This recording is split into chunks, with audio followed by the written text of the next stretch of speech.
Well, greetings, good morning, Tony Virtue speaking, and welcome to our monthly newsletter. Interesting times as always, it seems to be. We'll focus today mainly on the economics rather than anything else.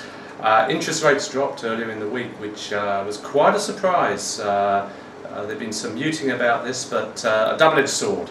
For people who own shares, own property, probably a good thing in the short term. Longer term, there's a message there for the economy that the RBA sees clouds ahead. So, look, we need to be wise about this, but in the short term, it does mean that the arbitrage, if I can say, between owning shares with good dividends and franking credits as opposed to cash rates has grown. The arbitrage between owning properties rather than renting has grown.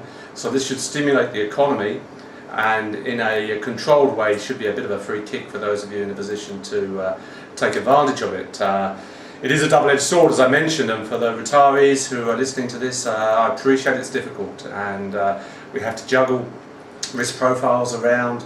It's not ideal where we're having to own shares rather than have money coming in more guaranteed ways, but we'll work with you to do what we can there.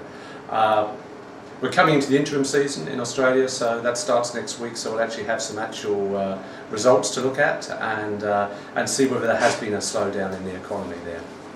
Internationally, the Americans still seem to be going pretty much gangbusters. They are going to find it harder. The US dollar has gone up, as many of you know. A bit of a currency war developing there as well. That and the prospect of interest rate rises, albeit a small one later in the year, should make it a little bit harder for them. Over in Europe, finally their version of quantitative easing has happened, eventually. 1.3 trillion of it. So, look, real issues of deflation there, and I think in part that is the effect of technology. We can do so much now, so much quicker, so much cheaper, with so much knowledge, and countries that haven't really adapted are going to find that hard. And you may have noticed that the Greeks had an election, and an anti-austerity party has now taken over. They want to renegotiate the debt. Look, at the heart of this, you've got 19 countries who don't have a lot in common except a common currency and a common interest rate. And clearly the interest rate policy of Germany in isolation would be very different from Greece. I could say the same in Australia.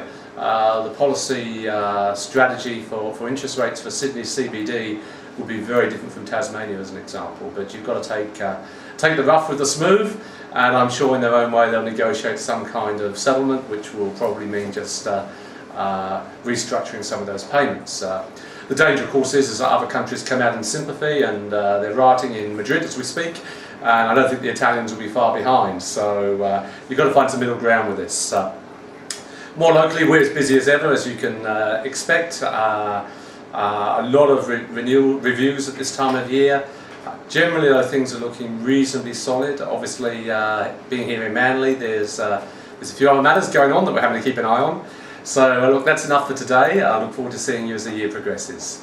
Greetings and goodbye.